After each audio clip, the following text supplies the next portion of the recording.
Live from the Land of Light in Nebula M78, home of the mighty Ultra Heroes, it's Monster Kid Radio's Beta Capsule Review.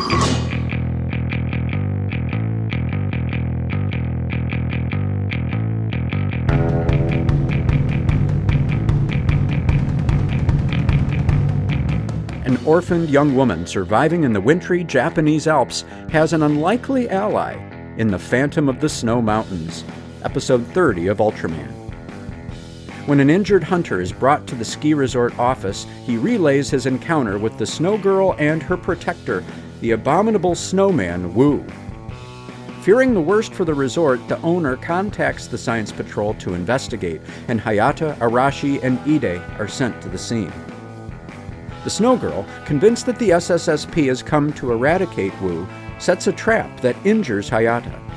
But when Wu arrives, she's able to prevent the creature from attacking. The truce is quickly broken when the Snow Girl is blamed for the death of a villager. Pursued by angry townspeople, she cries out to Wu for help. And with the monster already enraged by a Science Patrol bombing run, the giant Yeti clashes with Ultraman on the slopes of Snow Mountain. Our hero has faced many opponents before, but he has yet to battle a legend. The Phantom of the Snow Mountains is a somewhat unusual episode in the series for a variety of reasons. It's set entirely on location, with only a brief exterior shot of Science Patrol headquarters. For the first time, the team is only partially represented. Fuji, Hoshino, and Captain Muramatsu never appear on screen. And the story, as presented, brings together folklore and the supernatural, offering no other explanation for Wu's existence. Ide's compassion for the Snow Girl and ambivalence about destroying Wu are balanced by Arashi's pragmatic sense of duty.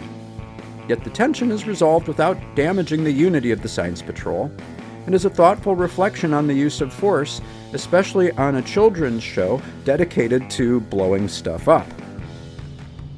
The hunter who bullies the Snow Girl and takes aim at Wu is Ren Yamamoto. No stranger to the Ultra and Toho verse, the expressive actor played a miner in Ultra Q Episode 1, was terrorized by Godzilla in the 1954 original, and survived an attack by Octopus and Gyra in War of the Gargantuas. For Monster Kid Radio's Beta Capsule Review, this is Mark Matzke reporting.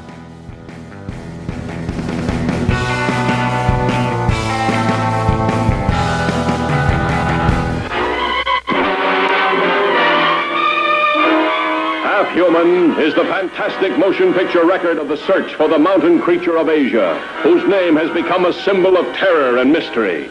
The Abominable Snowman. This is the claw that reaches out to kill. And this is the footprint in the snow, so astounding that scientific laboratories throughout the world are rocked by its startling impact. This is a mold taken from the footprint found outside the cabin door. By measuring the width, the length, the depth of the print, their composite picture described the species as being 9 feet tall and weighing around 1,800 pounds. What did Tanaka say? Well, he was convinced in his mind that the hair follicle was closer to that of man than to that of any other animal known to exist. Now you can follow the relentless pursuit of the half-human monster, whose earth-rocking fury broke the torturing bonds of his civilized tormentors. Half-human, he learned the terrifying power of fire over the natives who worshipped him. Half-human, he set off an avalanche of destruction against the invaders of his mountain kingdom.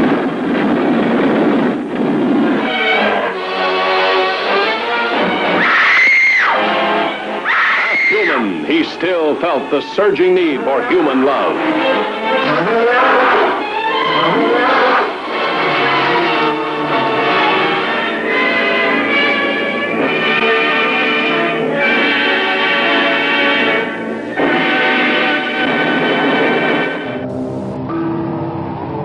A small band of men on a perilous search for the man-beast of Tibet. The Abominable Snowman of the Himalayas. You've heard of him, haven't you? The world's most shocking monster. No one's ever lived who's seen him. be on your guard. He's coming to this theater. The Abominable Snowman dares you. We dare you. Dare you to see the Abominable Snowman of the Himalayas. What did it look like? Tell me, what did you see, Kusang? Tell me! I see what men must not see.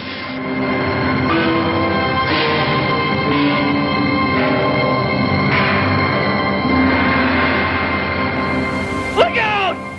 Where, Hunt? Where? There!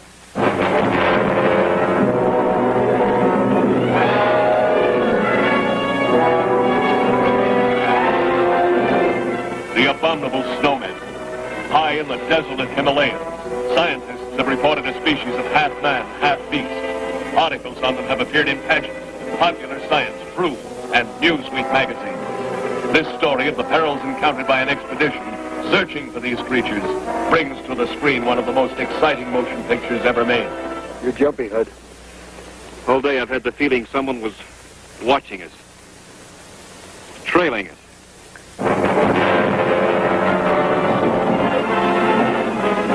Passions explode violently as a man fights for survival and a woman's love against the never-ending terror of primitive isolation, astounding dangers that stagger the imagination, breathtaking thrills and spectacular action against the towering peaks 21,000 feet above the earth. Excitement thunders from the screen as powerful elements burst forth in all their fury to destroy the men who dared to invade the icy stronghold of the Abominable Snowman.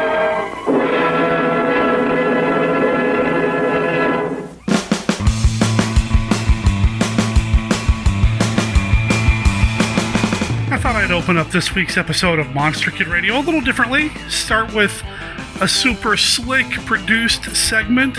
We've got Mark Matzke killing it with the Beta Capsule review with one of his favorite episodes of Ultraman, the subject of this week. So Mark, thanks again for making this episode of Monster Kid Radio sound so much better than anything I can do to it this week, because once again, I'm using my gamer headset, so the sound quality isn't the best. Welcome to a interesting, different, divergent kind of episode of the podcast devoted to the classic and sometimes not so classic genre cinema of yesteryear. I'm talking about Monster Kid Radio. My name is Derek M. Cook, the writer, host, producer, and haggard? Yeah. I don't know. Worn out, tired, still feeling overwhelmed. Mover and unpacker. So just to kind of give everybody an update as to what's going on here, I found my microphones. They've been unearthed in the various boxes. The cables to connect them to the computer have not been found. I know I've got these XLR cables around here somewhere. Once they turn up, then I can hook the microphone up. I am slowly making progress, though. I'm hopeful that by this Saturday, I will have at least unearthed the cables and my webcams so that I can get involved in the Monster Kid Movie Club movie stream, which I'll talk about here in a little bit. I want to thank everybody for their patience and especially for their support while I'm going through this. I've been trying to keep a pretty positive face publicly on about that sentence structure was off, but I've been trying to keep myself looking pretty positive, and for the most part I am. But there have been some darker moments over the past week where I feel overwhelmed and alone. And I know that's ridiculous because so many of you have reached out to me. Some of you have even bought items off my housewarming/divorce registry on Amazon for me. Some of you didn't include your name, though, so I don't know who sent me the doormats. I really appreciate it. Or these command hooks. Well, actually, no, I know who sent the cereal bowls. I'll send her a thank you. But yeah, some of you, I don't know who sent these. If it was you, thank you. I appreciate it. I am producing a YouTube video. I finally started recording for it again. That's going to be tracking the entire move process, and I'm debating whether or not what I shot the other day is actually going to make the cut, because I kind of lost it and I broke down. I haven't looked at the footage since. We'll see how that goes. But overall, things are still moving forward, and I'm hopeful that maybe sometime next week I can say, I'm done. We'll see. Fingers and tentacles crossed. So, I don't have anything edited or prepared for this week's episode of Monster Kid Radio, which is why I wanted to start with Mark Matzke's segment with the Beta Capsule review, because that just, sets the tone for what's going to be a great episode, because fellow podcaster Steve Turek reached out to me and said, hey, Derek, I'm not going to try to do a Steve voice. Anyway, he reached out to me and said he would be willing to record something for the show to kind of do like a guest spot, which we've been talking about doing. I've got a number of podcasting friends, and if anybody ever wants to do a guest episode for me, it definitely helps me out, and, maybe kind of help spread the word about what you're up to as well. Steve is the man behind the DieCast movie review podcast, and he reached out to friend of the show, Alistair Hughes. Alistair has been on the show before as well.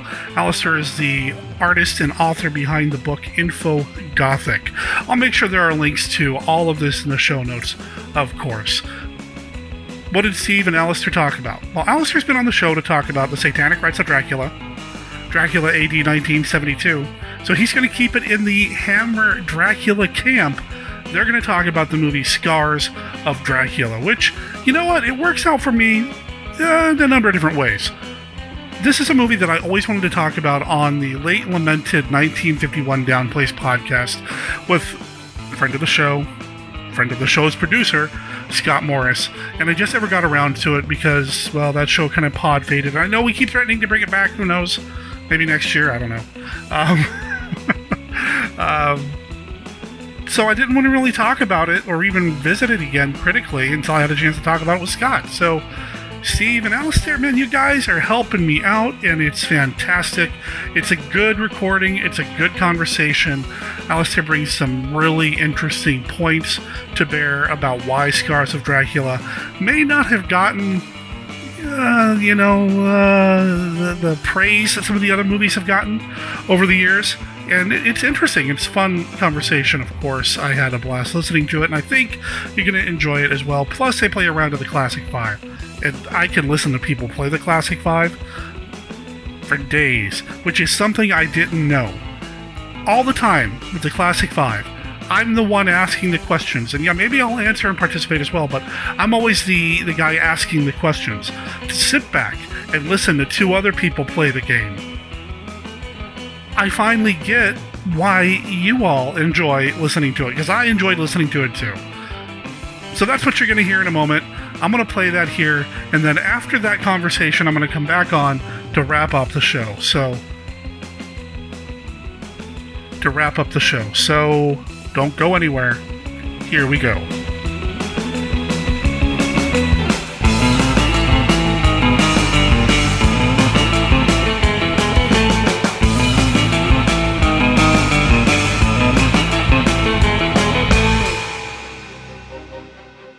I am Dr. Lee Cushing. Welcome to my Chamber of Horrors. Dr. Cushing's Chamber of Horrors is a monster rally novel in the tradition of the classic Universal and Hammer horror film. It's written by Stephen D. Sullivan, the award-winning author of White Zombie, Daikaiju Attack, Manos: The Hands of Fate, and one of the creators of the original Chill role-playing game.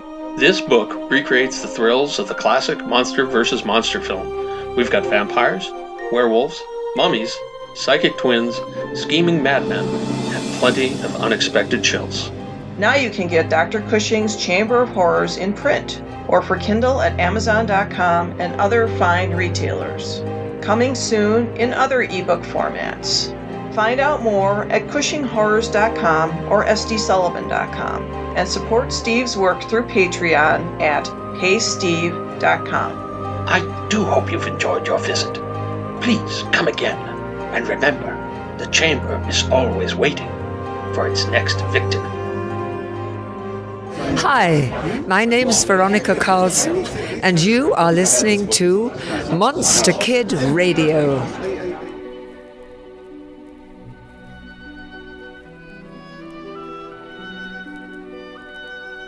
I am Dracula, and I bid you welcome to the podcast devoted to the classic, and sometimes not so classic, genre cinema of yesteryear.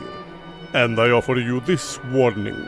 Sometimes Derek and his guests get excited, and they may spoil a movie or two. You know how excited monster kids can get sometimes. If Monster Kid Radio spoils a movie for you, do not come whining to me. I cannot stand whines.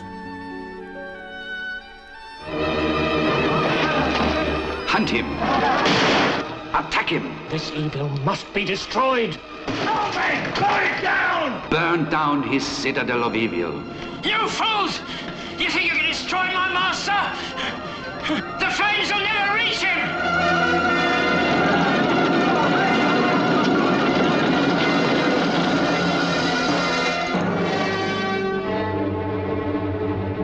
He is evil. He is the embodiment of all that is evil. He is the very devil himself. Dracula's reign of horror reaches out even further.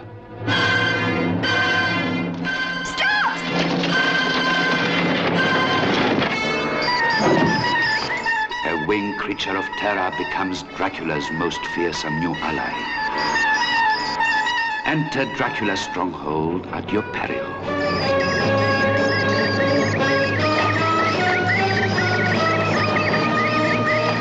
There is one way into his innermost sanctum. Hey! Help there! Help me! You will tell me everything.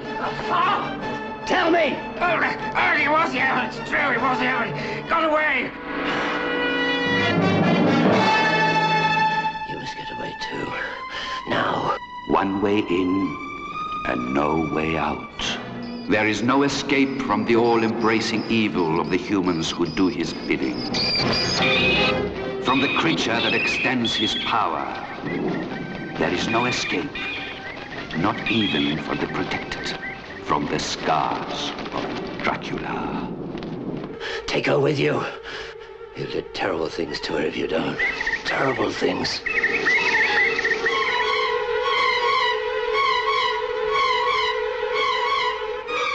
Hello, everybody. Welcome to an episode of Monster Kid Radio. Yes, this is not the voice you're normally used to hearing. Derek is in the midst of his move and unpacking and getting himself situated at his new location, as everybody knows from listening to him in prior episodes. And he asked me if I could help him out by guest hosting an episode for him. And I felt who better to help me with an episode than my close friend Alistair Hughes from New Zealand, who's written the book on Hammer called Infogothic, also does Little Shop of Horrors, where he has artworks on the back cover, the front cover. Hopefully one day Alistair will be all over the place. How you doing today, Alistair? Really well, thanks, Stephen. I guess it's a sign of how desperate Derek is that he's actually, that I've ended up having to step in to help. I think it's desperate when he asked me, and then, I reached out to you because he wanted me to do a Hammer movie, and I didn't know anybody else who knows more about Hammer movies in my personal group than you. I mean, literally, Infogothic is a great book on Hammer. I really appreciate that, Stephen, and I kind of see myself as a tatty-looking, overweight bat flapping through your window to talk about Hammer, because you only need to ask, and I'm there. Hopefully not puking blood all over the place, but anyway. and Derek, just to let you know, we saw your signal fires. We knew you needed help, just like in Lord of the Rings with Gondor, and Alistair and I are answering the call. We're going to be your bannermen. We're coming to help you with this episode. So hopefully it all goes well for us. When you consider all that Derek does for Monster Kids and probably the world in general, it's the very least we can do, isn't it, Stephen? I think so. And it's just, he gets there, he gets bogged down with all these different things, starting his new job, moving to a new location, a lot of new things going on. And it takes that time here to adjust and get everything situated to where you can start to get your regiment or schedule to where you're acclimated to your new location. So hopefully this will help him a little bit. I hope so. I hope so. Derek, we love you, man. Definitely we do. And Alistair, before we get started into the movie, what's been up with you? What have you been doing? What have I been doing? I'm a freelance illustrator. And what's basically happened is that work's gone a little bit crazy, and I'm sort of working various contracts and turning out children's books at the same time, or illustrating them at least, which is incredibly satisfying. But now that summer is starting to roll around, I'm determined that I'm sort of going to start turning work down so that I can actually get out and enjoy the lovely area that we live in New Zealand. So I'm looking forward to getting in a little bit more kayaking and cycling and tramping. There's various hills and trails that I'm determined to do this summer. So when my next month comes around, I've been made to promise that I'm going to be putting an X through more days than usual, so that I can get out there and enjoy it. But I'm not really complaining, Stephen. I'm one of those very, very lucky people who his job is also what he loves doing more than anything else. So basically, I've been drawing pictures and getting paid for it. So who can really complain? Well, they would complain if I was drawing the pictures. Let's put it that way. So. Well, sometimes they still do when I do it too. And how have you been, Stephen? Well, I've been doing fine. For those wondering, Alistair's summer is our fall because we're recording this on November 7th. So he's on the other side of the world, so to speak. So he's having these nice, brisk, cooler days. Alistair is getting ready to go out and go swimming and things like that. So it's kind of funny how we have those differences. But no, I've been enjoying myself. I went to Monster Bash recently and had a great time in the October Monster Bash, and got to meet again Veronica Carlson, one of the Hammer ladies. I mean, she's so dignified and loving and caring to all of her fans. And Pamela Pierce, who also was involved in Legend of Boggy Creek, and all these other people that were there, Victoria Vitri and those kind of things. So it was a wonderful time, and getting to talk to another fellow illustrator of yours, Mark Maddox, in great length. And, Mark, yes. We had some great nights talking to different people. Oh, it was fun. I'm really jealous, Stephen. I saw the photographs on Facebook. It looked as if you were having an amazing time. It is, and maybe one day, Alistair, we can always hope that you can come out to this, and then one day I'll also be able to go to New Zealand, and you can give me the tour. I'll come in the fall, so it'll be that spring, and we can just go around and have some fun hiking. That sounds amazing. Now, Alistair, there is something that Derek always does on his show, so people get more acquainted with the guest, and that is the Classic 5.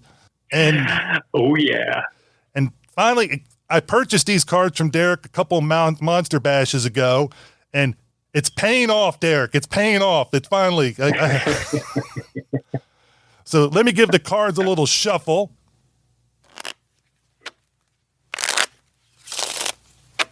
Nicely done. Oh, thank you. Yeah, but I guess you could say I learned a lot from my parents. That's in poker. And for listeners wondering, I only picked from the Hammer part of the Classic 5. I got the Hammer expansion, so all these are Hammer related because we're going to be doing a Hammer movie later, and I got a Hammer expert. And of course, as always, Derek says, there's no wrong answer in these questions. Okay.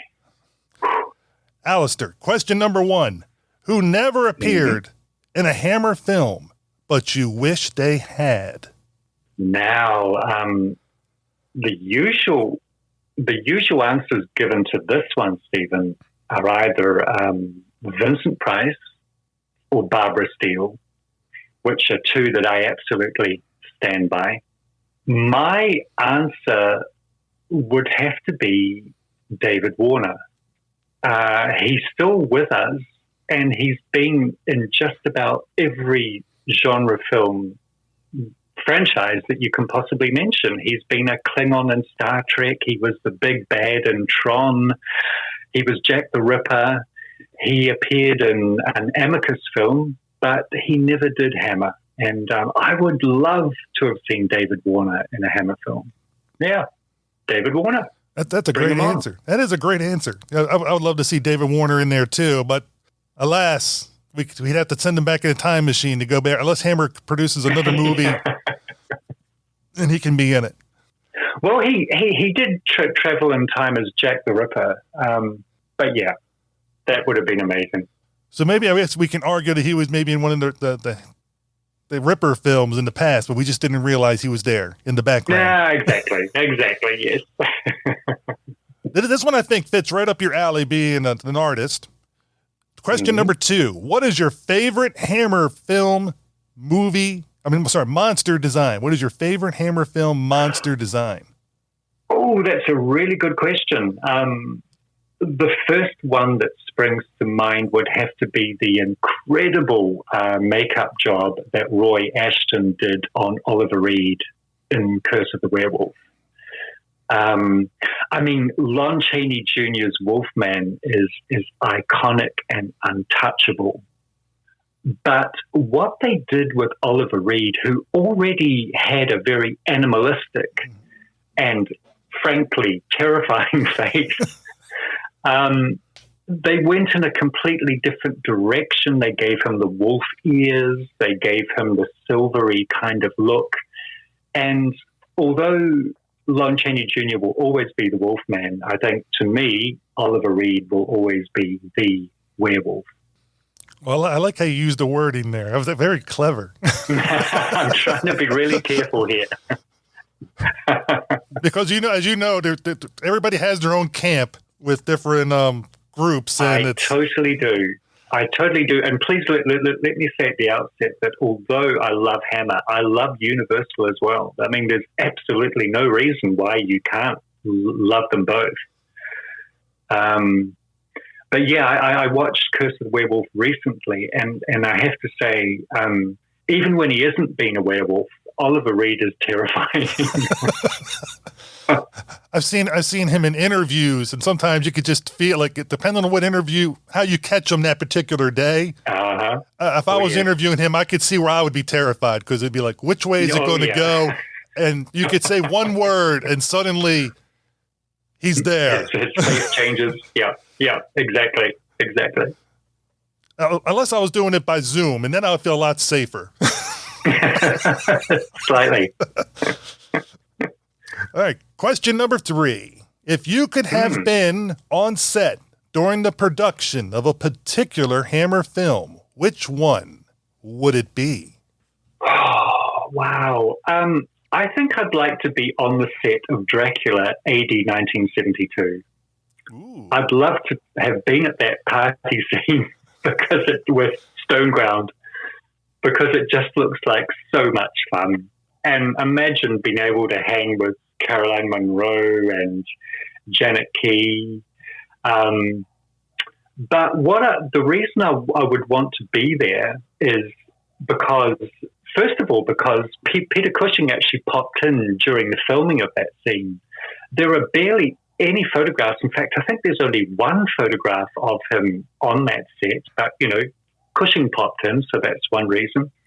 The other reason is that I would love to be able to sit the cast down and say, guys, I'm from the future, and I want to tell you that this film that you're making, for the next couple of decades, people are going to run it down mercilessly. So-called film critics are going to rubbish the fact that you're making it in modern times, and they're not going to have a kind word to say about it. But don't lose heart. Hang in there, because eventually people are going to realize what an incredible masterpiece you are making, and opinion is going to turn, I promise you. People are going to appreciate this film for the sheer joyous adventure and look into the past that it really is, and they are going to start to sing its praises. So hang in there, guys. It's going to be rough at first, but you're going to get there. I think that's words for a lot of people in a lot of different films that were ahead of its time. when people didn't realize how good they were until later on. Yeah. I mean, I have to confess, Stephen, I'm extremely biased. On probably every second day, AD 1972 is my favorite Hammer film. There are still plenty of people out there who disagree with me, but it seems, from my point of view anyway, that those people are becoming less and less. Well, how could people disagree with what is your favorite Hammer film on every second day? I mean, really, it's your list. I mean, what is it? Oh, no, Alistair, you're wrong. This should be your favorite. That's what I say. Yeah. I mean, whether you agree with him or not, that's your list. But still, his list is his list. I mean, how can you say his list is wrong because it differs from your list? It's. Yeah. This is a tough question for you. This next one. I think it's tough. Who is your favorite actress to appear in a Hammer film? Good luck. Oh. Is that actually a question, or are you just trying to give me a really hard time? Okay, it's actually a question. Okay, I'm going to stick up for someone who... You can blame Derek. He wrote these questions. Okay, Derek, this is your fault. I'm going to stick up for someone who doesn't get enough love. She's no longer with us, but and I've mentioned her before, actually. I love Janet Key from Dracula, AD 1972. Whenever that film is mentioned, people talk about Stephanie Beacham, they talk about Caroline Munro, they talk about the rest of the cast. But to me, Janet Key really stands out in that film. Obviously, she's with the gang at the beginning, and she's at the ceremony that revives the Count. But she also has that really lovely scene with Cushing towards the end of the film where he's desperately trying to find his granddaughter, and she pulls up in his Mini, I think, which is so 70s London. And they have a dialogue scene which I think really, really stands out. She had a small part in The Vampire Lovers, but when I think Dracula AD 1972, I tend to think Janet Key. And I'm saying this today, but ask me tomorrow or any other day and my answer will be different. So that's how I'm backing out of that one. And like I said, there's no wrong answer with your list because it's your list or your pick or your Thank picks. You. Yep. Thank you. Now, this last question that drawn from the thing is probably going to be so easy now knowing what you said earlier. Unless it's not every second day. Depending. Exactly. Not counting the original. What is your favorite Hammer Dracula film? Oh.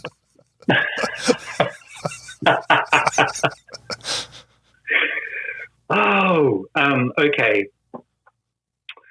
Obviously, I love them all, but I'm not going to get away with that.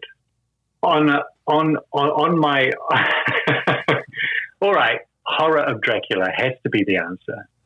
I said not counting the original. Dracula. Not counting the original. Meaning not counting the original. Not counting. Okay. So you cannot count Horror of Dracula. I'm not going to count AD 1972 either because I've already talked about it enough. So after that, I would say Dracula Has Risen from the Grave, starring your close personal friend Veronica Carlson. That film has a real fairy tale element about it, which I really love, and I think part of it must be that so many scenes are set on the rooftops of the village.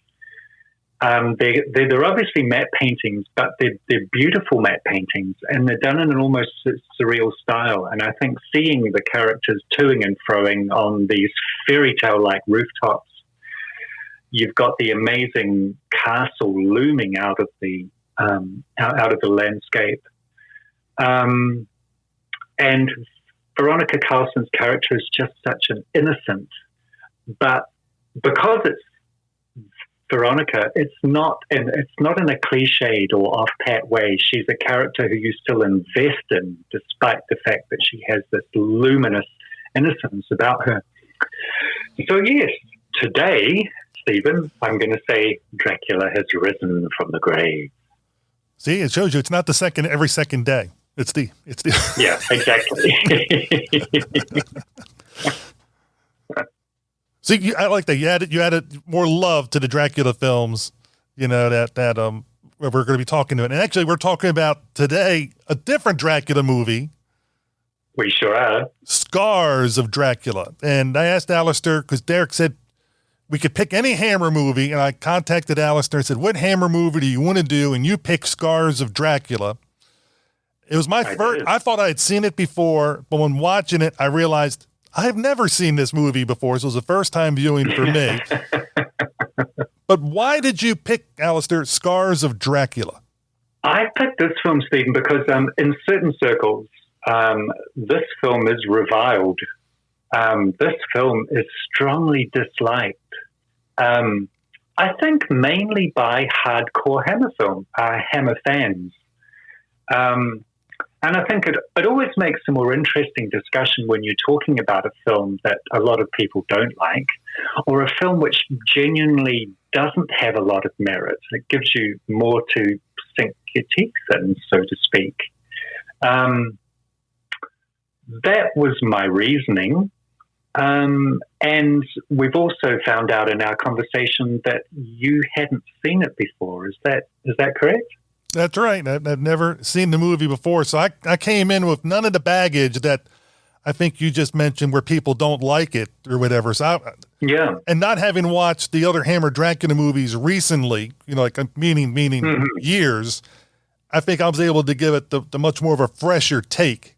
It's almost like viewing it viewing it on its own, which I think all films, unless it's a direct sequel, like the Lord of the Rings trilogy, which we referenced earlier, or Star Wars, where you expect that build up or interconnectivity. To me, a lot of films, even then, should be able to still stand on their own. So if you were to watch The Two Towers and Lord of the Rings, you should be able to enjoy that film with not having seen the prior film, if you had good writing, directing, and editing.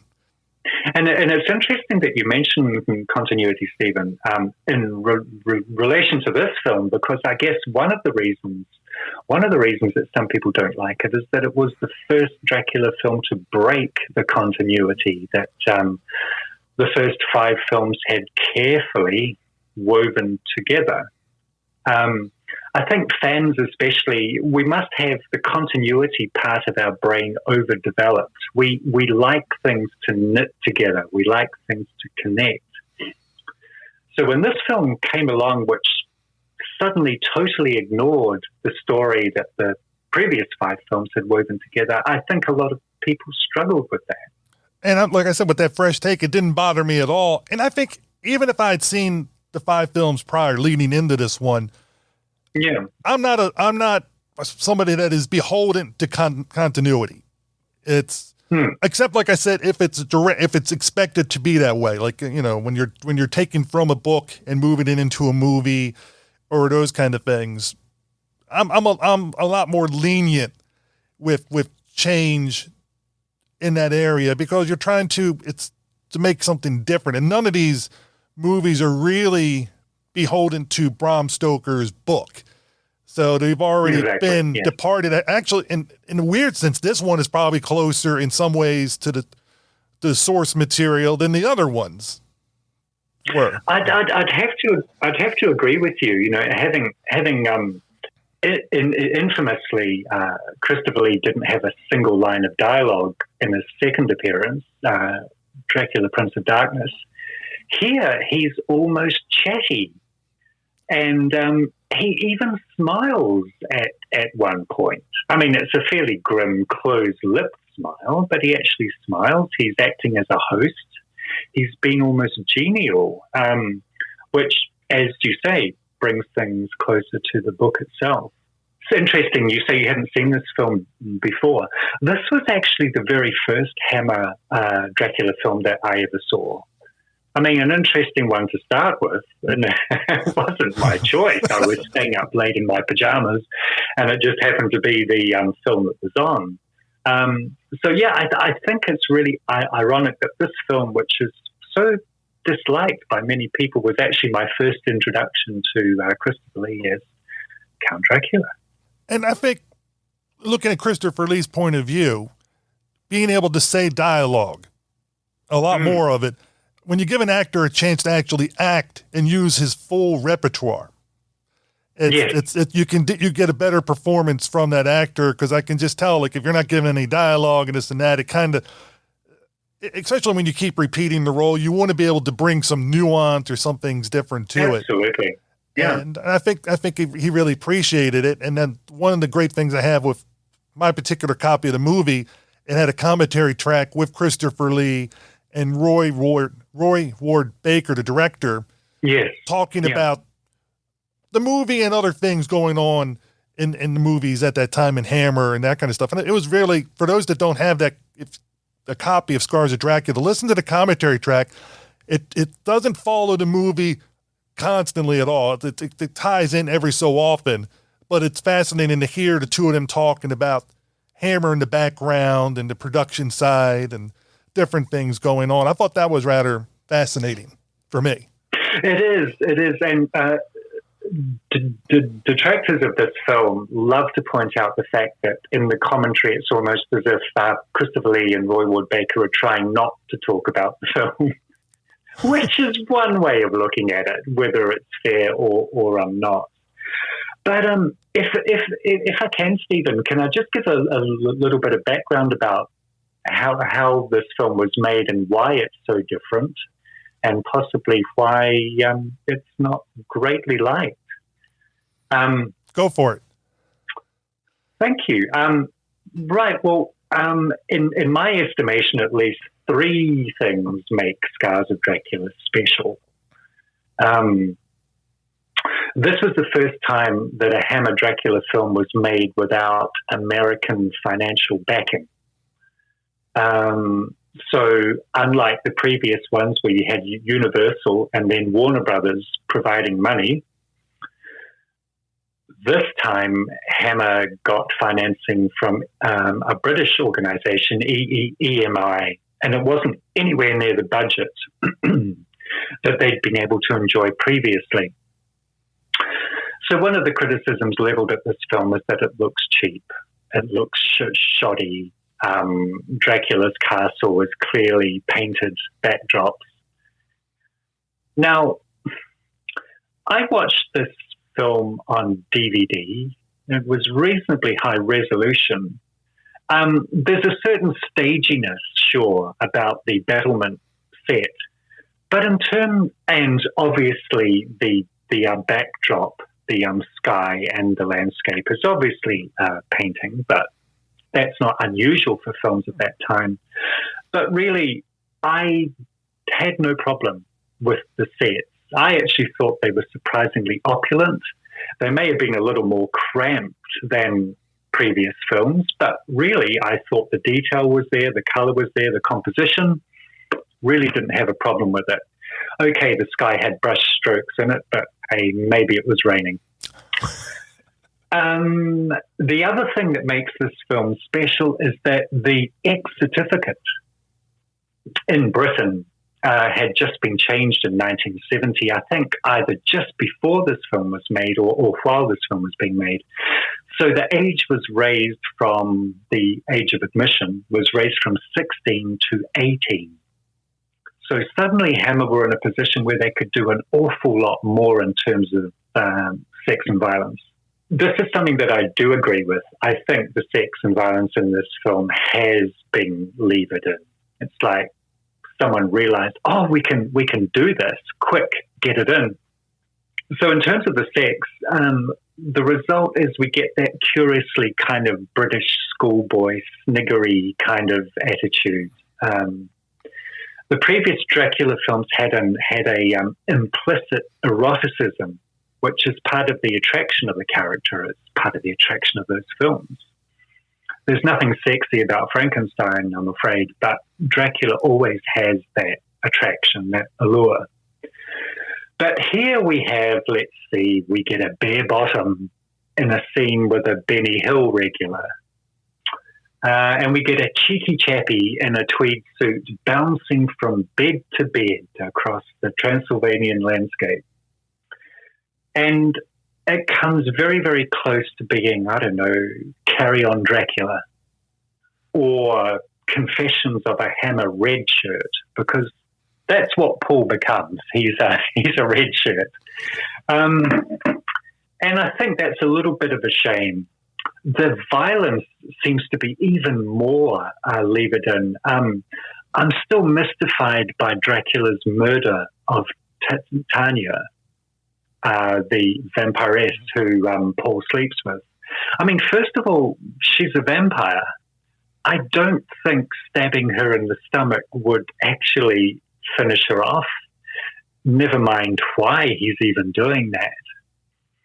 And infamously, there's a cut scene which you probably know about, Stephen. You know, as the Count is bending down over her corpse, apparently he sups from the wounds in her abdomen, which is pretty gross, really, and not something that I think anyone wanted to see. But the whole sequence is senseless and pointless and pretty ugly, really. It makes no sense. So yeah, those are the reasons why. Oh, and sorry, the other reason is, of course, that as I mentioned before, Scars of Dracula seems to be a little bit of a reboot. It's a restart to a sequence of films which, as I mentioned, were telling a consistent story. The other film that was made at the same time, also without US backing, was Horror of Frankenstein, which is equally disliked by Hammer fans. And this does exactly the same thing. It reboots a series which had a sort of loose continuity. The Frankenstein continuity is even looser. But it actually went as far as recasting the Baron.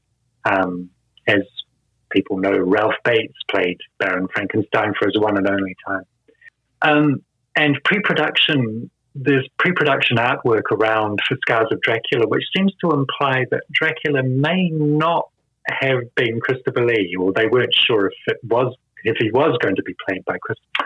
So there you've got these three things combined, which sort of make Scars an unusual film in the Hammer Dracula series. Like it or loathe it, and unfortunately, a lot of people, in my experience anyway, seem to loathe it. I can see there are a lot of people that hate change. You see that with current films where they do soft reboots, hard reboots, or things that are different, and they get their ants in the pants about all these little details.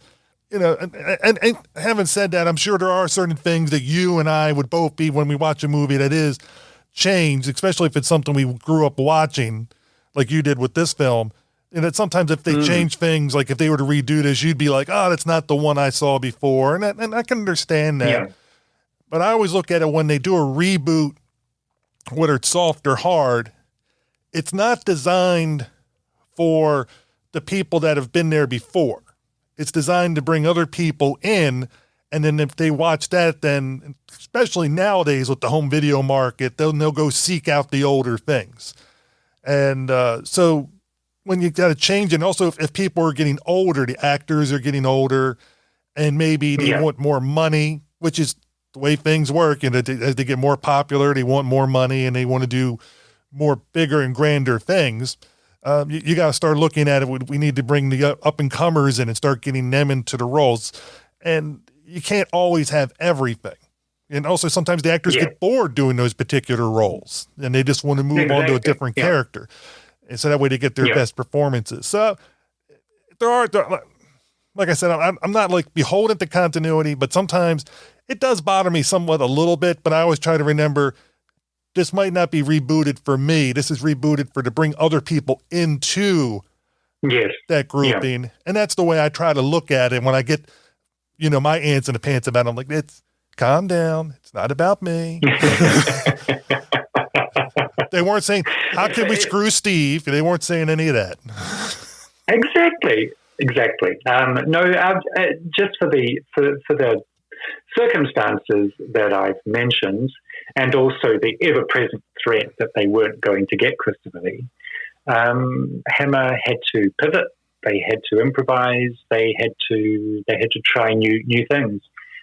If I can just put my infogothic cap on for a moment, in terms of that fan thing that we do sometimes, where we do try to make everything fit together, I came up with two options for Scars of Dracula. One was that we somehow put it after the previous film, which was, and I'm blanking, Taste the Blood of Dracula, which ended with Dracula dying of accidental church attendance in Victorian London and dying in London.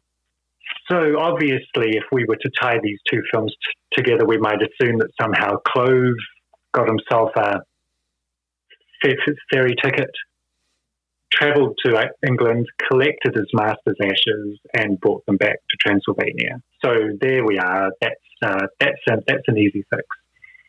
But one other possible solution which has been suggested for this film is that we actually put it before Horror of Dracula, which means that the events in this film actually take place before the Dracula story that we're all familiar with. That way, it doesn't have to tie into anything that happened after the original film. And it's an earlier story. When you look at the style of the costumes and the society that it seems to take place in, that could quite easily be events that happen before Horror of Dracula. Now, that's just a suggestion. Personally, I find it quite interesting. It could work, but it really doesn't make one iota of difference as to whether you enjoy this film or not. So speaking of enjoying this film, Stephen, come on, front up. Tell us what you thought of it. Oh, well, I enjoyed the film because, one, I love Christopher Lee, and I love his portrayal of Dracula. And for me, to hear him talk so much it threw me off because I'm used to him being more animalistic. Animalistic, where he's just going after that stuff, going after the victim and just being more of the bestial version of Dracula. Yeah. And here he's more the aristocratic type of Dracula, but not taken to being totally verbose. Yeah. Yeah. With his, with what's going on. So I thought that was kind of cool, hearing him do these different things and pretty much doing certain lines that are similar to what we've all come to know from the Universal and from reading the book, of the original book from Bram Stoker. So it's, sure. So I enjoyed that. I enjoyed Dennis Waterman as Simon Carlson. I thought he played an interesting hero, and I also enjoyed Jenny Hanley as Sarah Fremson, who was the female lead. And yes, I got along with it. I enjoyed all the acting. I saw what they were going with Paul, Simon's brother, Christopher Matthews, as being the humor, and how I tell you, he had a way with the ladies. According to this film, anyway. Yes. Yeah. Well, I mean, whatever it is, he seemed to have that. He seemed to be able to bet almost anybody he wanted. Yeah. And I don't know. In any movie, you have Patrick Troughton in it, in any type of role, let alone as Clove. You and I are both Doctor Who fans. Oh yes. And I mean, Patrick Troughton. It's just watching him work and getting to see him do everything, and how he brings extra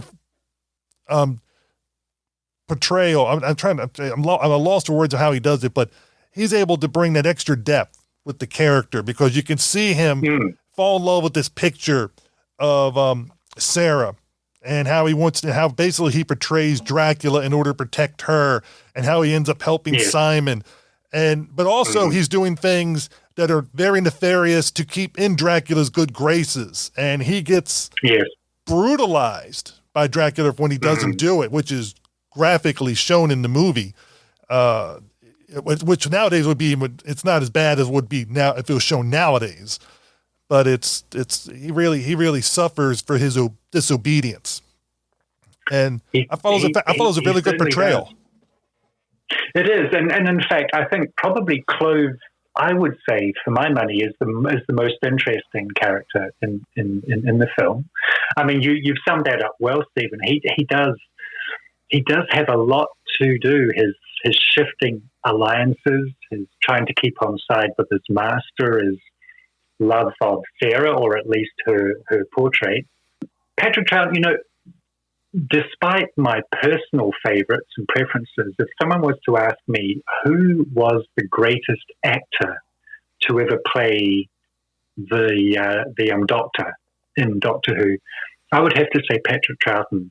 In terms of his breadth of experience, his sheer ability as an actor in the many roles that he played, many of them big Hollywood productions as well. I think it would have to go to Troughton, and he really makes the most of this role. He's revolting to look at, but you still have sympathy for him. Despite some of the cruel things that he does, you know that he's a tortured soul and he's just trying to survive in an impossible situation.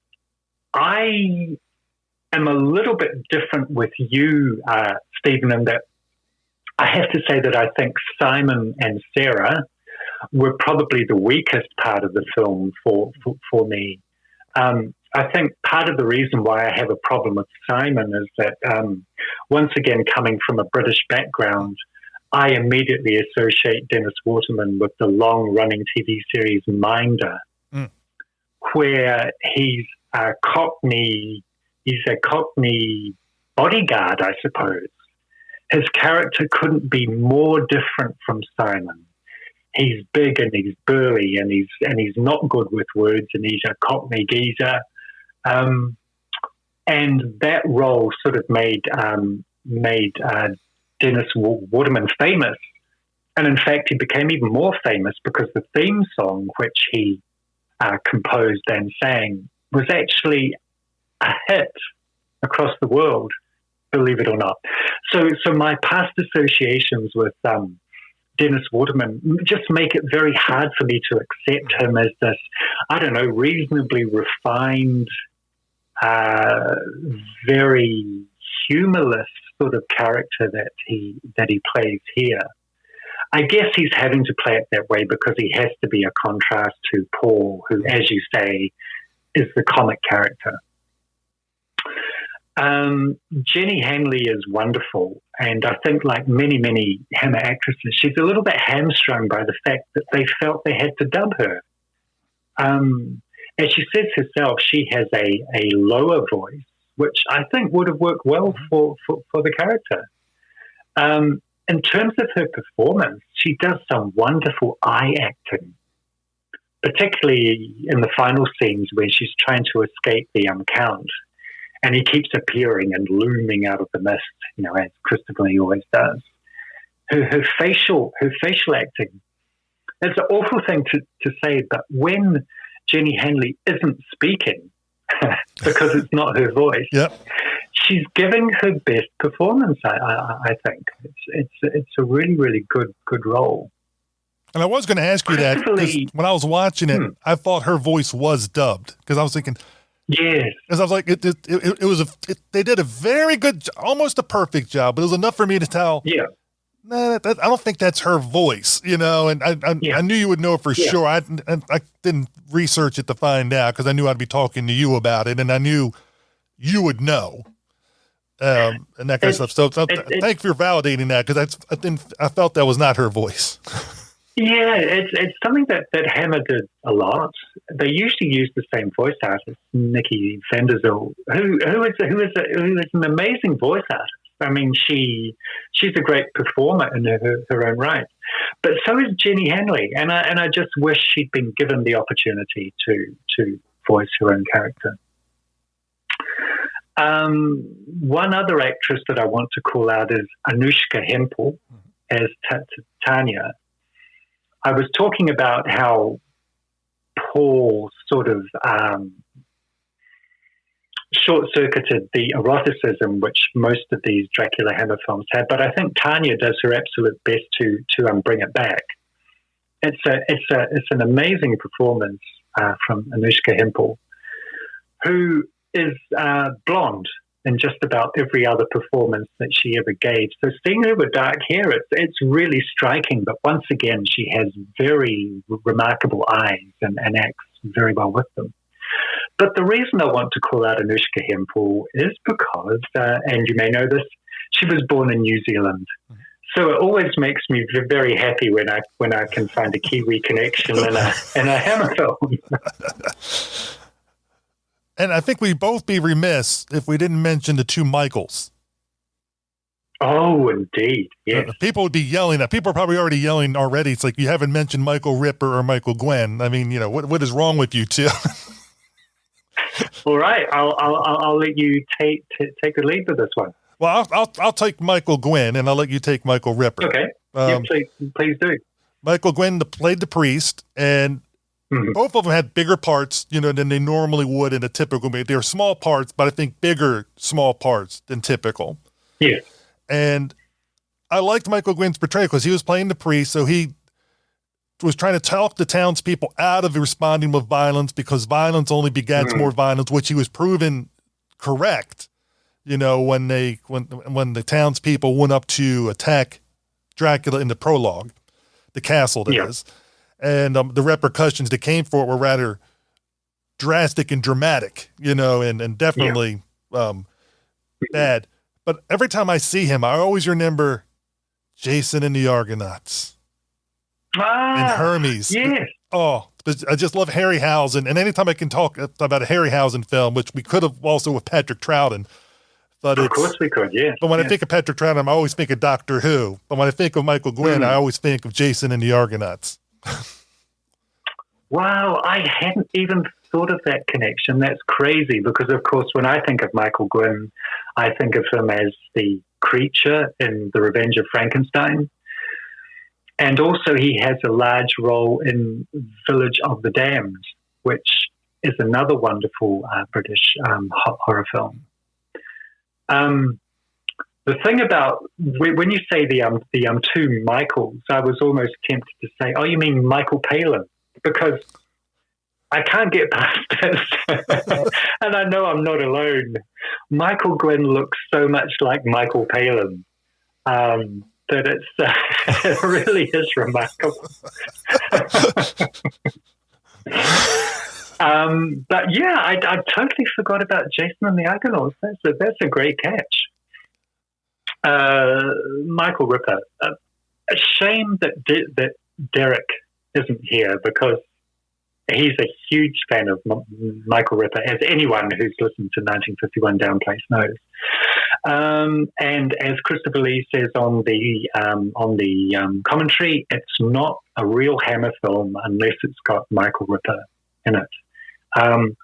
Wonderful, wonderful actor. One of those hugely talented and charismatic people who was doomed never to play a lead part. He was always a supporting cast member, always a character actor. But the camera loves him. When he's on screen, you are drawn to him. The character he plays in Scars of Dracula, once again, he's a pub landlord, which is always good to see. Not one of his more likable roles. His fear has actually turned him into a rather blunt and brutal person. He's locked off his emotions. He doesn't allow himself to care or help people who desperately need it. But given what happened to most of the women in the village in the is it a pre-credit sequence or just after the credits? I'm trying to remember. I can't. I look at it as the prologue because it shows. It's the prologue. It shows Dracula getting revived, and then then you see the first victim in the movie being carried in, a la Frankenstein. Carried in by one of the townspeople, and that's right. And then Michael Ripper's character, the landlord, is the one who's proactive. We're gonna take this to him. It's a bit. We know where the evil is, and he starts off as this very caring about the town people. Let's go do it.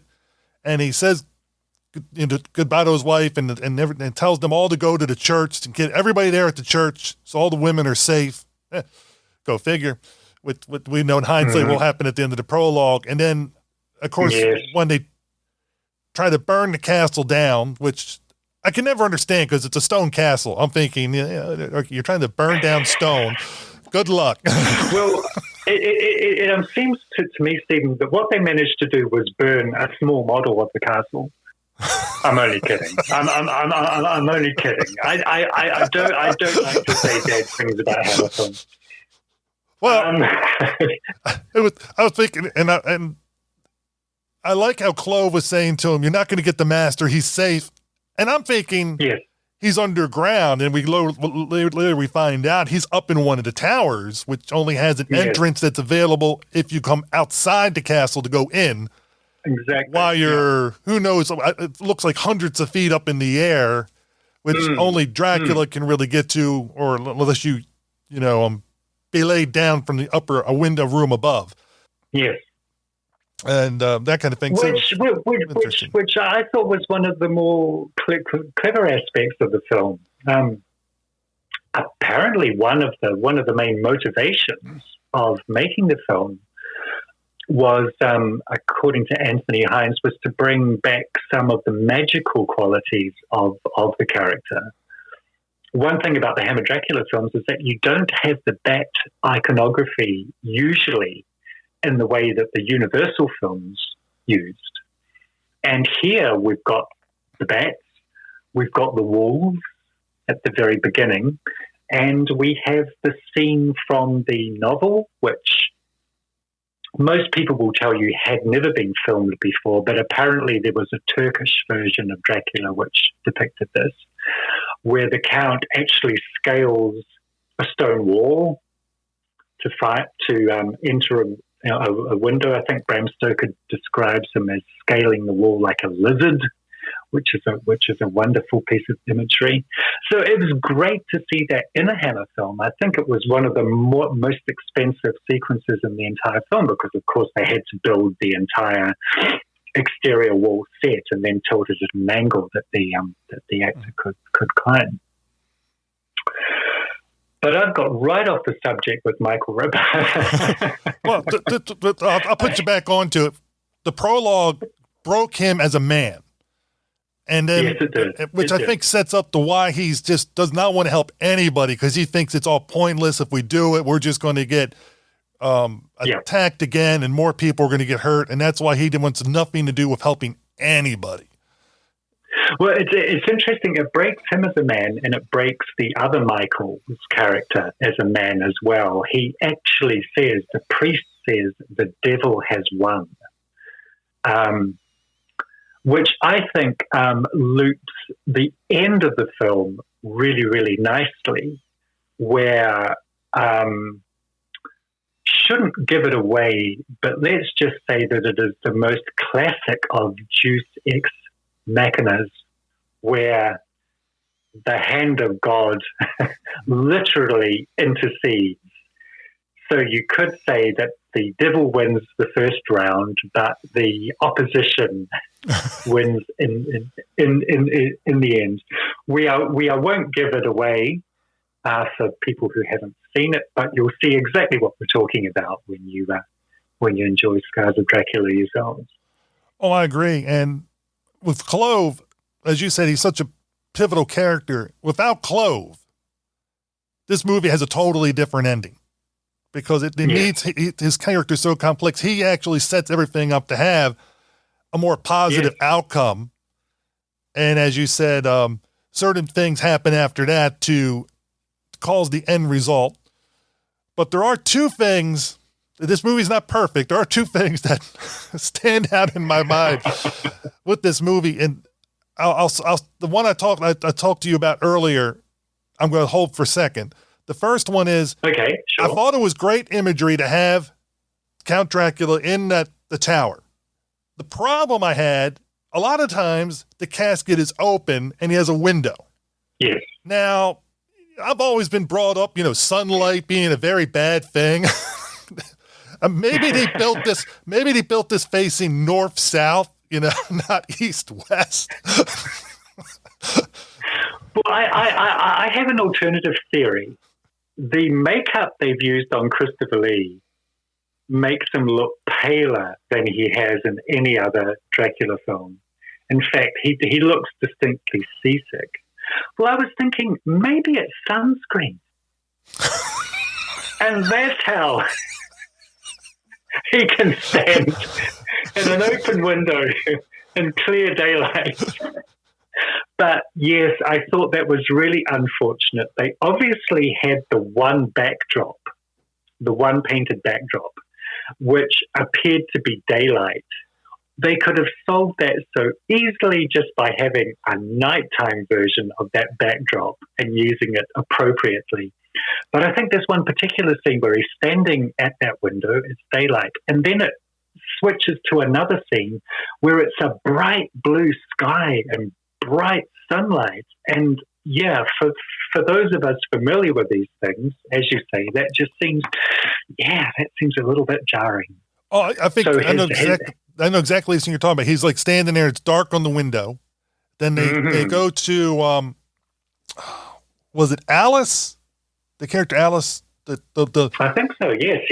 She was on her way back to the castle, or to go. She was wandering. She left the landlord at night, and then when they show it, of course they're filming day for night, but they really did a bad job of filming the day for night. Yes.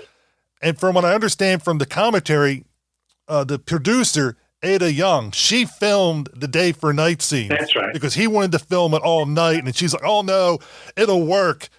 Ada, it didn't work. The director was right. It didn't work. It didn't work. Yes, so thank goodness for Dracula's Factor 600 sunscreen, which clearly worked.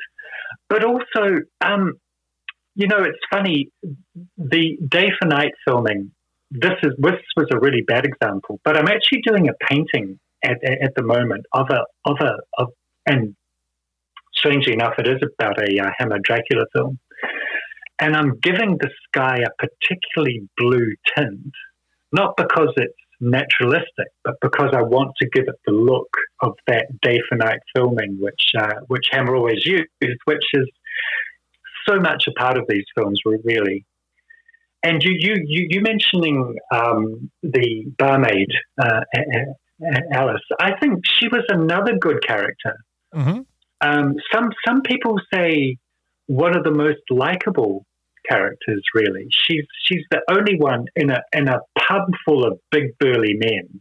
She's the only one who really shows any real courage and compassion. And I just like her delivery, her dry kind of sense of humour. It's like she's obviously been plucked from the streets of London and made to work in Transylvania. But her very offhand kind of manner makes her a very likable character, I think. Well, yeah. She also was the only person that I know of that was able to hold off Paul, with just words. Yes, she was. And how they were doing their tit for tat, which was adding to the comic element because you knew what he was meaning and she knew what he was meaning, but then she was like, and I just like the word play between the two of them. I thought, this is nice. Good point.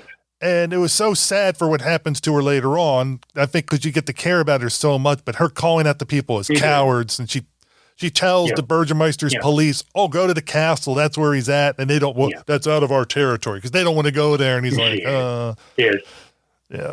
And finally she gets tired of all the people. And that's why she leaves, because she's like, you guys aren't doing anything, but which leads to her demise. I'd like to have seen her survive, but I guess being a Hammer Dracula film, she might have been doomed. Just talking about the castle, Stephen, just before you get to your second point, one thing that did drive me a little bit insane was that there are lots of scenes where people refer to the castle and they look up. And that is just begging for a cutaway to a matte painting of the castle, which I think just about every other Dracula Hammer film does, and they have beautiful matte paintings. The castle isn't always the same castle, but, really, really beautiful. I just don't know. I don't understand why they couldn't have inserted one of those into this film. It cries out for it as far as I'm concerned. Yeah. But it's a small thing. Well, it's an editing mistake, I guess, or preference. Yeah. And you never know why they're going to do it. But when I was bringing up the castle, though, I wasn't talking about him standing. I was talking about when he was laying in the casket. A lot of times the casket was open, and he never burnt up. You know, and that's I think the only solution I can think of was his facing north south, and so he was not in direct sunlight. But exactly. He still wants his view, Stephen. He still wants his view. Well, that's true. You got to have the window of a view. I mean, you know, shutters, man, shutters. Just put some shutters there. You keep those Carlson boys from coming in. Exactly. They're coming in and out of that window all the time. And I wonder if Simon and Paul, their last name being Carlson, is in reference to Veronica Carlson. You know, you wonder when they write these scripts, it's like did they give? You really do have to wonder. I mean, I think it's a contractual obligation that there has to be a character called Paul in a Hammer film. But yeah, the name Carlson sort of rang a bell with me as well. I wonder. Would be a nice tribute if it was the case. If we don't know for sure, we'll just say it is. You know. Yeah. Okay. Agreed. Now, I think to me the biggest flaw of the movie. Here we go. Some people say it's the elephant in the room. It's the bat in the belfry. Mm-hmm. I mean, Hammer has never been known for good bat effects. So Anthony Hines decides, let's feature the bat. And I mean, really feature the bat effects. So when I first was watching and I saw the bat, it's okay, you know, the bat's dropping the blood, it's bringing back Dracula. I think, okay, we're not going to see too much of the bat. And then I saw the bat flying out in the prologue at the church thing. I'm thinking, okay, that's probably the end of the bats. Oh, I was so wrong. The bat was in it. It is a pivotal character of the movie. I mean, they usually only feature one bat, thankfully, but sometimes you see multiples. Mm-hmm. Mm-hmm. And I love in the commentary, Christopher Lee points out about the bat at one point, and it was talking about, like, why would Tony Hines feature the bat, knowing the bat? It's asking the same question I was thinking watching the movie. Yes. I love the director's response. Let's just not go there. We're not going to talk about the bat. I've got a quote from Christopher Lee here that I just want to read. He says, everything was over the top, especially the giant bat, whose electrically motored wings flapped with slow deliberation, as if it were doing morning exercises. Yep.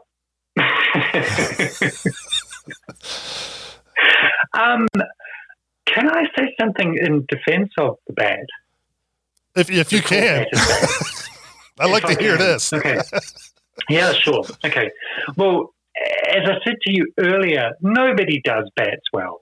Nobody. I think an exception that I can think of is one of my favorite vampire films from the 1980s, Fright Night. But the thing is, I think what possibly happened is that the bat was created by Roger Deakins, who actually went on to do the face hugger and the chest burster from Alien. I mean, this guy knew what he was doing. If you look at the bat in isolation, when it's not moving, when it's not doing its morning exercises, as Christopher Lee said, I think it's actually a really nice piece of work. If you see a still of that bat, it looks like a reasonably scary, demonic-looking bat, particularly when the red eyes are glowing. And I think what might have happened is that someone saw the bat model in isolation, was impressed by it, and thought, oh, we've got to use this. This is great work. And I believe it is great work. Roger Deakins knows what he's doing. However, when it came to actually animating this wonderful model, that's when things fell apart. So, yeah, that's my feeble defense of the bat, Stephen. I will give you the bat's head. Looks fine. And there's a couple scenes that's featured. The one in the beginning where he's reviving Dracula, which I've spitting up blood, which, it's mythical, it's fantasy. I go with it. I've never known it to be revived that way, but hey, what the heck? And what the heck? Yep. And when the priest, Michael Gwynn's character, was getting attacked by the bat, and you saw the bat on his face. Yes. I thought that worked well also. Sadly, they had a lot of flying scenes in there too, and you and I both know sometimes less is more. I totally agree. There's a scene, one of the scenes. Oh, I think it's when the villagers open the church doors and the bats swoop out. I think that works reasonably well because it's so fast, it's so quick. You don't really get a chance to focus on them, and you don't have the flapping, the hovering, which seems to be the main problem with the bats. So yeah, if we were to focus on one thing which maybe doesn't work quite so well, it's not my least favorite part about the film, but yeah, I have to concede about the bats. Yeah, I mean, especially for a modern audience watching it now, if I was to have Ben watch it, I can just see him going, "Oh, it's that bat effect is kind of weird," but because they're not. And you and I watch so many Doctor Who episodes and older television, Dark Shadows and things like that, so we're used to seeing effects where they do the best that their budget can. And so it didn't take me out of the movie. I'm just, I'm just trying to be fair. It's not everything was awesome in the movie. There are things that could have been improved, and the bad effects is definitely one of them. I mean, Hammer was never about the special effects, and there's the scene in Horror of Dracula where Van Helsing says that the idea that vampires can transform into bats and wolves is a fallacy. Now, that was setting out Hammer's stall in several ways. Well, one of them being that their Dracula was going to be a very physical, very athletic character. But the other one was that Hammer knew what their strengths and weaknesses were. And they knew that they weren't going to be able to handle a realistic bat, a realistic transformation into a bat or a wolf. So they quite sensibly stayed away from that. This particular film forgot about that, but as I said before, it was a deliberate move. They wanted to reintroduce some of that more fanciful, some of that more magical aspects of the original story, but it was probably a misstep. And one thing I want to defend a little bit, you talked about the commentary track, or a lot of people get upset with Christopher Lee and Roy Ward Baker, because it seems like they're not talking about the movie, but they were actually, they were being moderated. I'm trying to remember who the moderator was, but he was like Marcus Hearn. So he was questioning them and guiding them different ways. So it's not a lot of his questions were not about the movie, but about Hammer related type things or movie related type things, but not maybe about the Scars of Dracula. So if you're answering questions, and also Christopher Lee said quite a few times, this is his first time seeing the movie, and he was like, that's true. And he was recalling, and as he's watching, he's like, oh, I don't remember that happened. I don't remember that. Like, he remembered some things, but I mean, the time he did the interview, I think this was 2000. It's been like 30 years. Yeah. Both of these gentlemen were definitely elderly at the time. I mean, so it's like when you've done interviews and I've done interviews with different people in the past that have done movie roles, it's hard for them because that's just a few weeks or a few months of their life, and to remember exact details of all those different things. And a lot of actors do not like to watch their movies, So exactly. And also, if you bear in mind, this was the fifth time that Christopher Lee had played Dracula for Hammer. Imagine how your memories would just merge and blend. I'm a huge fan of Christopher Lee. I know a lot of people have said that he has a reputation as being aloof and a bit conceited. His friend Peter Cushing himself said that, believe it or not, that was shyness. That was how Christopher Lee... It's impossible to imagine this 6'4" imposing person being shy, but that was his defense. That was how he coped with it. And one thing that I enjoyed about the commentary was that he was so complimentary about his co-stars. He literally didn't have a bad word to say about anyone, which unfortunately, if you search around, you'll find that isn't reciprocated.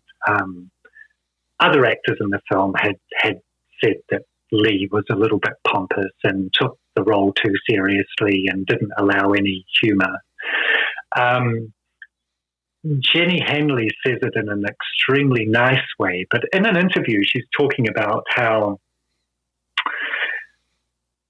in the final sequence where Dracula sends the bat to pluck the crucifix from around her neck, apparently the model bat, your favourite part of the film, came flying in, bounced against her chest, missed the crucifix, and then kind of bounced off and was just sort of wobbling on the strings. And she found this hysterically funny, which, of course, anyone would. But Christopher Lee was trying to hold the whole thing together, keep everyone in the moment, and refuse to find it funny. Personally, I think that says a lot for Christopher Lee. I would have been rolling on the floor laughing, but yeah, there you go. Perhaps Scars of Dracula would have been a good Hammer film to be on the set of.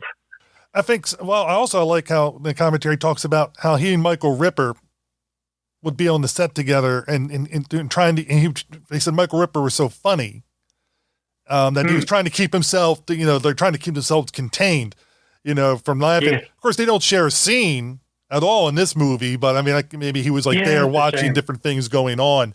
So it might have been a different approach if he would have been in the scene, but you're also trying to stay in character. And maybe also Christopher Lee might know that once he starts going into the giggles, he might have trouble getting back into that because you're supposed to be the menacing character. And there are people like Christopher Reeve. There are people that said in Superman where they were upset where he would always stay in character, whether he was on or off camera, because he was trying to stay in that persona. Right. That's right. And I think some people were able to switch on a dime and go into, and other people have to stay into that part, and everybody's style is different. And I think those that are able to switch off and on have trouble adjusting to those that want to stay in the persona.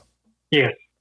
I mean, I guess that's something that people forget. We're so in love with behind-the-scenes anecdotes that maybe some people forget that, first of all, that acting must be an incredibly difficult thing to do. And they are professionals who are being paid to be there to do a job and do it to the best of their ability. And I think that has to be the foremost thing. Sure, have fun, but you're being paid to bring your best game. And if that's what you have to do, then fair enough. I think people forget that Christopher Reeve was a classically trained actor. Of course he took his craft extremely seriously, as did Christopher Lee. I just want to say one thing about Lee, and it's probably one reason why I love the Dracula films so much, the Hammer Dracula films. For every moment that Christopher Lee is on screen, I never once think that's an actor playing Dracula. To me, he is Dracula. He doesn't have to speak. Sometimes he doesn't even have to be facing the camera, but he embodies that character so perfectly. There's certain sequences in films where I'm watching him and I can't even see any humanity there. It's like he completely becomes this character which he has described himself as a human demon. I look into the eyes in his feral moments and I don't see an actor. I don't even see a human being there. To me, as much as I love Bela Lugosi and all the other wonderful actors who played Dracula, Christopher Lee is Dracula.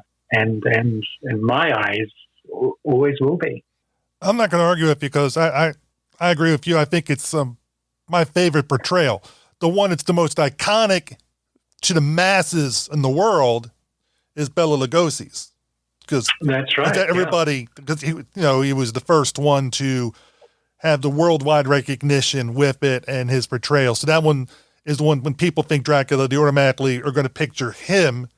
But I think I agree with you in that trying to get the presence, the demonicness, especially with this movie, as you said, the mysticism, doors opening and shutting by his sheer will. Yes, that's right. And other things that were being shown with his supernatural abilities, I thought were just done so well. Dracula doesn't need to open or close doors. That's somebody else's job. They just do it on their own. If you I was just thinking, if you look at the still, it's a fairly famous still of when Dracula is torturing Clove with the sword that he's heated by the fireplace. Patrick Troughton is in the foreground and he's screaming and he's giving it his absolute all. It's amazing. But if you just glance to the left, you've got Dracula in the background and he's slightly out of focus. But look at the expression on Lee's face. It is chilling. There's no humanity there. It's terrifying. But Bela Lugosi, I absolutely love him, and he is by a light year the best thing about the Todd Browning film. I think part of the reason, and this is no disrespect towards the actor, I think part of the reason why his Dracula is so iconic is that it's so imitatable as well. You've got the accent, you've got the gestures, you've got the costume, you've got the whole package there. Lee, by contrast, doesn't have a particularly outstanding costume. He's got the cape, of course. He doesn't have the accent. He doesn't have the gestures. What he does is completely different. It couldn't be more different to Bela Lugosi's performance. But because Bela's is more of a performance, it's easier to imitate.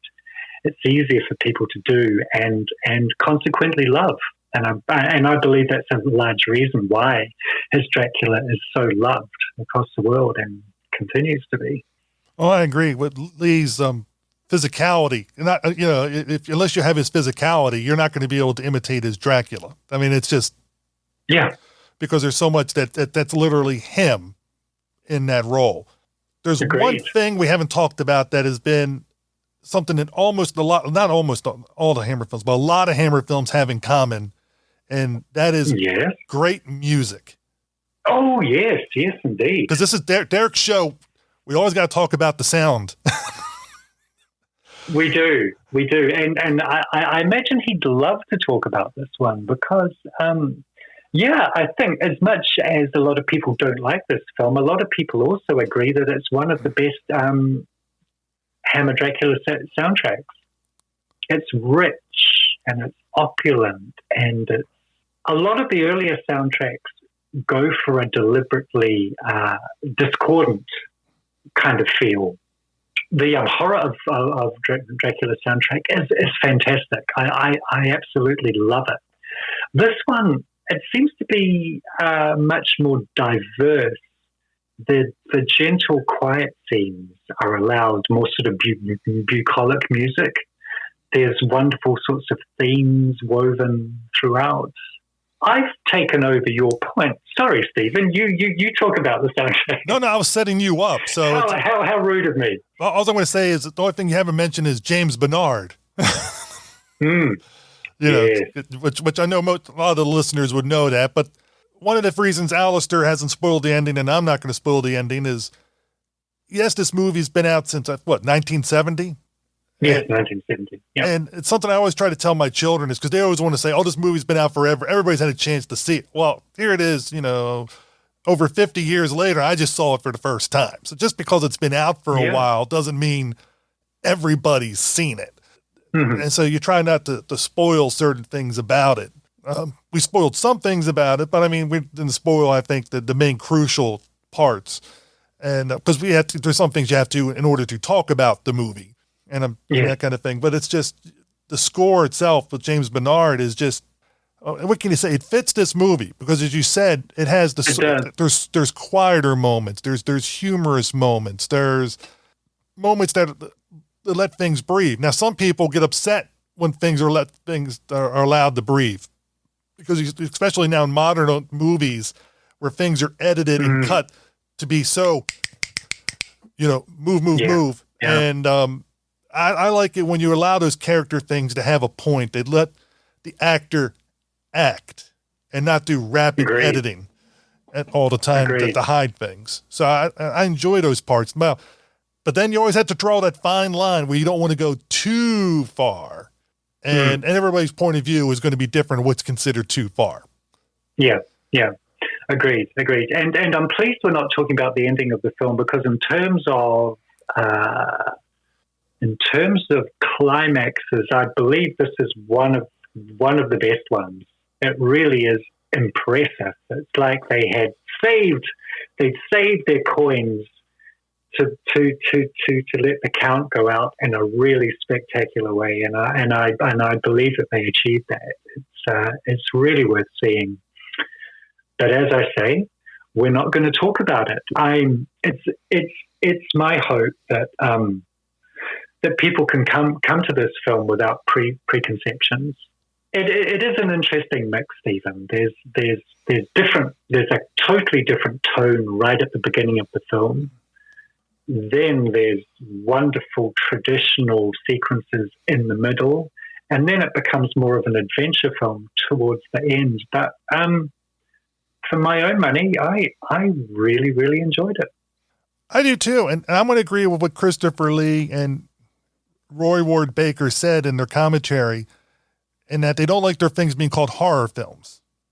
They look at them as action movies or adventure movies. Yeah. And I think for me, and possibly for you too, some of the best horror movies, if we were to use that label, are the ones that are taking you, the viewer, through an adventure. And I think I don't really care about all the blood and the guts. I want to have a fun ride where I'm in there watching what's going on and what's going to happen next, and those kind of things. And I think I enjoy that, where it's like an adventure with drama mixed together. I think that works best for me than something that's just being horror for horror's sake. And not that there's anything wrong with those type of films. And there's some of those I enjoy also, but I think the ones that I have the most love for are the ones that you care about characters and you enjoy the ride. I mean, and when you have such great character actors in this playing pivotal roles, like we said with both the Michaels and with Patrick Troughton, they bring to life those supporting characters, which then allows the lead characters a great foundation to work from. Oh, agreed. Yes, I mean, if I was to sum up this film, I'd say that although Hammer fans themselves seem to dislike it, in terms of someone who isn't necessarily a Hammer fan, who wants to watch a Dracula movie with all the things they expect to see in a Dracula film, I think they'd find this very, very satisfying. Part of that reason being, as you've said yourself, it's freed from continuity. You don't need to know what happened in the previous film or who this character is. It's a good, solid Dracula film, and I think people will get an awful lot out of that. I think so too, and that's why I enjoyed it. And I think if you're a Hammer fan who's watched this film before and maybe didn't care for it as much because, as you brought up, put it into continuity, I would say if you hadn't seen it in a while, put it in without having watched the ones prior. See if it stands on its own. And you don't have to know everything that happens prior. And I'll use Raiders of the Lost Ark as a classic example. Raiders of the Lost Ark picks up with Indy in the middle of an adventure. Do we know what happened prior? We're alluded to it during the film, during the prologue, but we don't know what that setup is, but we still enjoy it. Yeah. A lot of James Bond films pick up at the beginning, before the credits open, where it's at the end of one adventure. We don't know what happened prior to that. I think your mind fills in those blanks better than they're probably ever going to do, and you developed your own personal mythos, And I think the same thing with this one. You know, Dracula's revived by the bat with the bullet. What happened to Dracula prior to that? I don't really know, but I don't need to know. I just need to know he came back. I think I can guess what happened to Dracula prior to that. It's what we've been talking about all along. He's got an open window. He instead of going to the one in the north-south tower, he went to one of the turnstiles east-west, and it was like, turned to dust. The bat brought him back, and he's like, "That's it. I'm never using this tower again." Mystery solved. That explains everything. That explains everything, exactly. That's probably a good place to start, isn't it? I think so too. And Alistair, thank you for helping me help Derek out with this episode. Stephen, I would do anything for Derek. He's done so much for us, and so much for me, and so much for all of us. It's the least that any of us can do. And obviously, we and no doubt the listeners will be very much looking forward to getting Derek back as soon as possible once he's all settled in, found his microphones, got his geek on. So yeah, looking forward to it. But thank you so much for inviting me onto this. I will talk about Hammer anytime, but being able to talk about Hammer with you has just been an absolute delight. Send up the bat signal anytime, even if it is a shonky, flapping Hammer bat, and I will be there. Thank you, Alistair. Yeah, I'll send out the rubbery bat with the flaps and to you all the way to, and see if you can make it all the way to New Zealand in one trip. You know. Oh, I'm sure it can. I'm sure it can. As long as it doesn't get distracted. But it's. But thank you, and listeners, thank you for listening to both of us talk about Scars of Dracula. And I know you're used to hearing Derek's melodious voice, and you're hearing the two of us, but, you know, he'll be back soon enough doing the movies that we all love to enjoy, those classic movies that are classics and because of fame, or just classics because we all love them. Derek, get everything set up and get yourself all your ducks in a row. We got your back, man. And thanks for letting us join in with this episode. You can find the DieCast movie podcast over on Anchor, anchor.fm/Stephen with a V -Turek. Go check him out. Go see what he's up to. Go listen to his latest episode where he interviews Louis Gossett Jr. Yeah. Steve did an interview with Louis Gossett Jr. and then slummed it here with me. So, you know, I'm touched and I'm honored. So go check that out and listen to him talk about, whatever it is he's talking about with Louis Gossett Jr. I haven't listened to the episode yet. I'm behind, but I'm looking forward to it. And then Info Gothic, again, that is the book that was put together by Alistair. You can find that over on Amazon. It's $25.99. I'll make sure there's a link in the show notes. Of course, if you use the link in the show notes, it helps us out because we're an Amazon affiliate.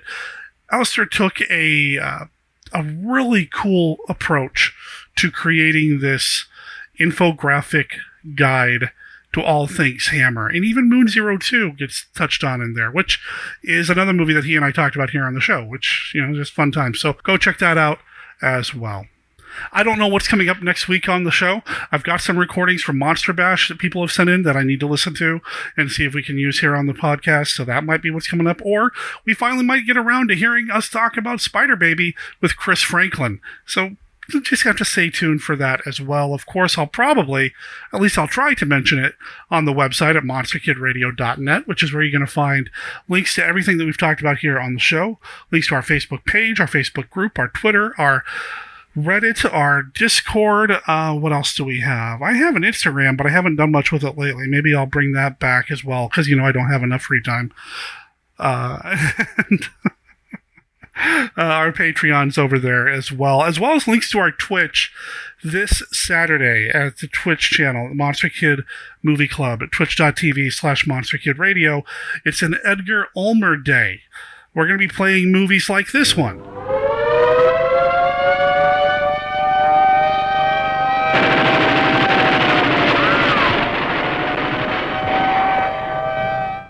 Why'd you set up the break? Because I can use you.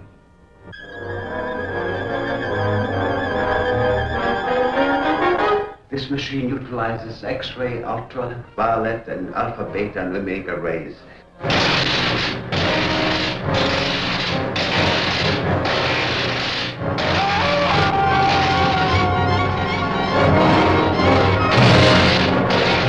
This man is a killer. Mad with dreams of fantastic power. We're conducting experiments requiring fissionable materials. That's atom bomb stuff. The government has that locked up tighter than Fort Knox. You'll work for us faithfully, or you'll be turned over to the authorities. I understand there's a reward of $5,000 on your head. No money is safe. No man is safe. Nothing stops the amazing transparent man. Into army-guarded secret government vaults he goes, stealing confidential nuclear material, holding in his unseen hands the key to world power. But the amazing transparent man wants first vengeance. If I choke you hard enough, you'll bring me back.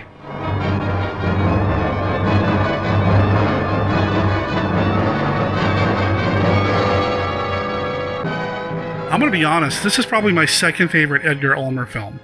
My first favorite, The Black Cat, is not something I can play, but The Amazing Transparent Man, I certainly can. We're also going to be playing Bluebeard and a few other movies as well by him. Now, Edgar Ulmer didn't just do horror movies. You know, he did noir, mystery, thriller type movies. So we're going to have a mix of genres this Saturday, 11 a.m. Pacific at twitch.tv/Monster Kid Radio is when the pre-show kicks off, and then the movies themselves start around noon Pacific. I work my day job until about 6 p.m.